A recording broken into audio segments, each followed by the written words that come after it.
fou dans cette histoire, c'est que ce sont les marchés paysans et les circuits courts qui font renaître cette vallée, la vallée du Rabodeau, où les industries textiles ont fermé, où les services publics disparaissent. C'est là, dans les Vosges, à 500 mètres d'altitude, loin des remous de la ville, que Maxime Casquin et Damien Froment, deux amis d'enfance de 31 ans, ont implanté leurs 26 ruches dans cet endroit préservé de la culture intensive et des pesticides. Mais ils ne sont pas seulement apiculteurs. J'avais dit à Maxime, moi ça m'intéresse pas de faire des pots de miel. Il faut qu'on crée des produits. Valoriser vraiment le produit, quoi. Voilà, vraiment d'ajouter de la plus-value. S'ils produisent environ 300 kg de miel par an, c'est pour faire de la bière, avec un concept inédit. On est les seuls apiculteurs de France, hein. Il y a d'autres qui font des bières au miel, mais nous on est les seuls à être apiculteurs et brasseurs. Ce que ça va apporter à la bière, le miel, ça va casser du coup l'amertume, ça va la redescendre un petit peu.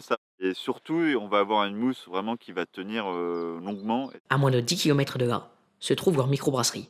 Donc ici on est à l'Opercule, on est dans la ville de Senones. Donc on s'est installé ici en 2017. C'est là que sont produits 3000 litres de bière chaque mois. Le premier mois où on va se payer, c'est ce mois-ci. Maxime et Damien n'ont plus le même salaire qu'avant, mais ils sont bien plus heureux. Avant, ils travaillaient chacun dans un bureau d'études environnementales, l'un à Paris, l'autre à Nancy. Un boulot enfermé, stressant, qui les éloignait de la nature. On voulait retrouver un lien avec la terre, on voulait retourner aussi dans notre région pour valoriser notre région et puis le terroir.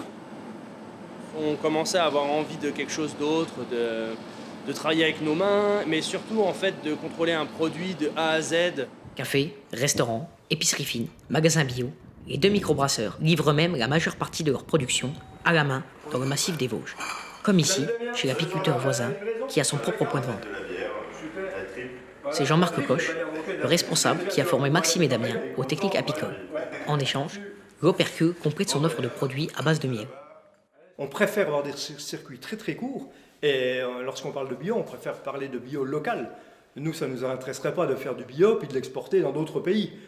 Pour moi, c'est une aberration. Donc le bio, il doit être principalement local. Local, ça s'entend en région Grand Est, quoi. Voilà, c'est ça.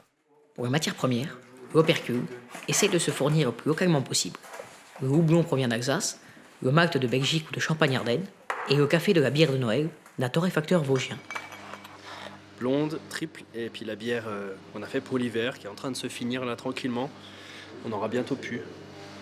Et on est même certifié bio sur nos déchets. Les drèches qu'on produit ici peuvent être données en alimentation à des vaches en bio.